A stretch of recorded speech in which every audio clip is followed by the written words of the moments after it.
Welcome learners. Today we are going to see about WASH. WASH is water, sanitation and hygiene, which are very closely linked with health and nutrition of the rural and tribal households. And today in this session we are going to discuss details on water, sanitation and hygiene, how it is affecting the health and nutrition aspect of the rural households and how it causes damages and losses at the households. Let us see the learning objectives of this course. To understand the importance of water, sanitation and hygiene in human health. That is the main learning objective of this course. And second, we should be aware of the current status of access to clean water and sanitation. And third one is know the necessary actions and outreach measures to address the same. When we come to the WASH is closely linked to SDGs. The UN SDG goal 6, that is ensuring availability and sustainable management of water and sanitation for all. Although the SDG 6 is dealing with sustainable management of water resources as a whole, the targets 6.1, 6.2, 6.3 and 6B1 are directly dealing with actions pertinent to WASH. Let us see the different sub points. 6.1 Universal and equitable access to safe and affordable drinking water is the main. Here the indicator is proportion of population using safely managed drinking water resources. When we come to 6.2, it is adequate and equitable sanitation for all. Here proportion of population using safely managed sanitation services including hand washing facility with soap and water. 6.3 is improvement of water quality through reduction in water pollution. Here proportion of wastewater safely treated, proportion of bodies of water with good ambient water quality plays a major role.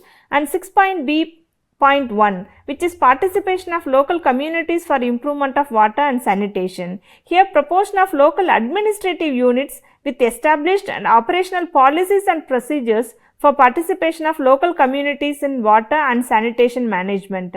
This is called community-based water management or sanitation management systems, which plays a major role in ensuring the hygiene practices in the rural areas. When we come to the safe water, sanitation, hygiene, which is known as WASH, are linked to human well-being and health, which is the basis for human capital for better livelihoods.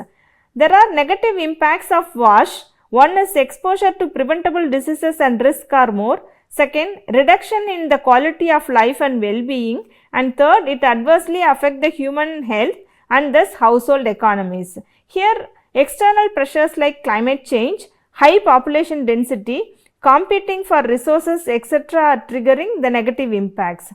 When we see the water pollution, 70% of the India's surface and groundwater resources are contaminated by either biological or chemical contaminants. In the chemical contamination, organic and inorganic pollutants plays a major role. In the rural areas, still have inadequate access to safe drinking water. According to the Niti Aayog recent report in 2019, still 75% of the households in India do not have access to drinking water within the house. And another data shows that 84% of the rural households do not have access to piped water connection. The socioeconomic cost of the poor water quality is very high. Nearly 1.5 million children under 5 years die each year due to water related diseases. Also, 200 million person days of work are lost each year and country loses about 366 million annually every year due to water related diseases. When we see the water pollution, it is mainly due to biological contamination leading to diarrhea, cholera, hepatitis B, typhoid, etc. spread through contaminated water. And second one is the chemical contamination. Here both organic, inorganic and radiological pollutants lead to health burden due to natural factors. Example, arsenic and fluoride effects are anthropogenic such as nitrate or heavy metals plays a major role. When we see the data from WHO, which define safe drinking water as water that does not present any risk to health when consumed over a period of time, including different sensitivities that may occur between life stages. But here the disease transmission is through contaminated water with pathogenic microbes such as bacteria, virus, intestinal parasites and protozoa. The table shows the detailed kind of diseases which are spread through contaminated water, the causative agents and mode of transmission and mode of infection. So, such a wide variety of diseases are being transmitted through contaminated water. In India, the common waterborne diseases are diarrhea, hepatitis E, cholera, amebiosis, gastroenteritis, worm infections, etc. Every year, around 37.7 million Indians are infected due to waterborne diseases. 1.5 million children die of diarrhea, and since 2017 these diseases caused 10,738 deaths. Again, the common diseases are acute diarrhea, cholera, hepatitis, typhoid among adults also. Of this, diarrhea is widespread, followed by hepatitis, typhoid and cholera. When we see the causative factors for water contamination, 68% of the total household and 82% of the rural households don't have access to treated water. Most importantly, contamination by microbes and harmful minerals, namely nitrates, iron, arsenic, fluoride, are crucial to human health. The surface water sources are highly contaminated by drainage water mixing and open defecation in both rural and urban region. Thus, poor access to toilets and wash practices results in high instances of waterborne diseases in the country. When we come to the groundwater sources, the groundwater in more than 200 districts is not suitable for drinking as the concentration of fluoride, iron, salinity and arsenic exceeds the tolerance level. 65 million people have been suffering from fluorosis due to high amount of fluoride in the in drinking water, and again 5 million are suffering from arsenicosis in West Bengal due to high concentration of arsenic. About 70% of India's water supply is seriously polluted with sewage elements. The United Nations report in India shows that water quality is very poor. It ranks 120th out of 122 nations, the quality of water available to all its citizens. The number of people affected by fluorosis is also very high in many states, especially in Rajasthan and Telangana. See how the health impacts it is creating due to its consumption. And similarly, the arachnosis in West Bengal is due to arsenic contamination in the water, which is again a kind of different health impacts it's creating among the local people. The annual National Rural Sanitation Survey in 2018-19, it says that 96.5% of the rural households have access to toilets, and recent statistics shows that 100% of the households have access to toilet. But the poor sanitation causes economic losses due to increasing healthcare cost, premature death and loss in productive time.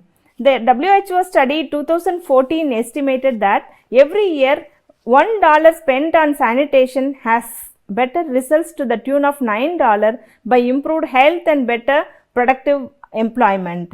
Here again, the third element of hygiene we need to focus. The main issues in the hygiene are the menstrual hygiene, which affects the adolescent girls and women at the productive age. Here we need to be concerned about their health issues related to management of hygiene practices at the household level, and there are social norms which are affecting the practices which promote the better hygiene practices at the local level. Here the hygiene, the main issues in menstrual hygiene are knowledge gaps on the use of safe sanitary pads and its access in terms of affordability, as well as social taboos and norms associated with its practice. Apart from this, food hygiene, environmental hygiene practices are crucial in maintaining the health. The third part is prevention of waterborne diseases, that is safe drinking water. Here we can have n number of strategies, but it should be context specific. Maintaining the sources of drinking water and ensuring its safety while supplying, that is first one. Second, if contaminated, taking adequate steps to install water treatment measures using simple filters like sand filters, which helps to maintain the purity of the drinking water. The third, impart necessary knowledge on the management of water filters, which is most important. Monitor the regular treatment of open water sources and systems for periodic testing, provision of regulated pipe water. Boil the water before drinking in place where water treatment is a challenge. Low cost strategies to safely treat the water with simple technologies like chlorine tablets, sand filters, safe storage containers are important. The related schemes to promote this waterborne disease protection is Jal Jeevan Mission, implemented by Government of India to provide safe drinking water to the households. And second one is the sanitation. Here, motivate the use of toilet by creating access to the hotspots where waterborne diseases are the main problem. Proper washing of hands with soap and water after defecating and before eating. Due attention to solid waste management by maintaining a clean surrounding and ensure connections to sewers with wastewater treatment are most important. And the related schemes in maintaining good sanitation practices, one is Swachh Bharat Mission, and under MGNREGS, the Government of India, the community groups, local and civic bodies are encouraged to promote better facility at the rural level. And the third part, hygiene. Here hygiene, three major elements we need to see. Personal hygiene, promoting hand washing with soap at frequent intervals, menstrual hygiene, soil contaminated diseases by wearing footwears, etc. Second, food hygiene. Here proper washing, clothing, cooking, storage and consumption of foods plays a major role. And third part is the environmental hygiene. Here clean living, space with the proper solid and liquid management systems and maintaining such infrastructure are crucial in the rural and tribal context. The most important part of this session is sustaining the social and behavioral changes through different measures. For this, awareness is most important. It can be done through several strategies. The first strategy is using the traditional media, and along with non-traditional media, it can reach more number of people, build awareness. The important categories of people who need such awareness are health workers, and school campaigns can be reached for school students, then health camps at the village level to have a kind of a wider awareness creation, then convergence and collaboration with different departments to promote infrastructures at the rural level, ensuring the participation and ownership of the community in managing such infrastructure developed to maintain these WASH practices. And to sum up, WASH are linked to human well-being and health, that is important for human capital and for better livelihoods. The safe drinking water is very crucial to avoid waterborne diseases, and equally salt and mineral content of the water is also linked to health, especially fluoride and arsenic. Ensuring safety of the drinking water by adopting the necessary treatment measures that needs to be built either at the household or community level. Then poor sanitation cause heavy economic loss, and promoting the use of toilets are necessary given the context of 100% of access to the facility developed by Government of India under different schemes. The personal and environmental food hygienes are important. Finally, the design suitable outreach strategies for the sustainable change among the communities. Here, sustainable behavioral change is the most important to bring changes in the WASH practices. The additional references are being provided here for your benefits, and the questions for self-assessment are also provided for the unit under this section. So, with this I conclude my talk. Thank you, learners. I look forward to engage with you in discussing further on this theme. Thank you very much.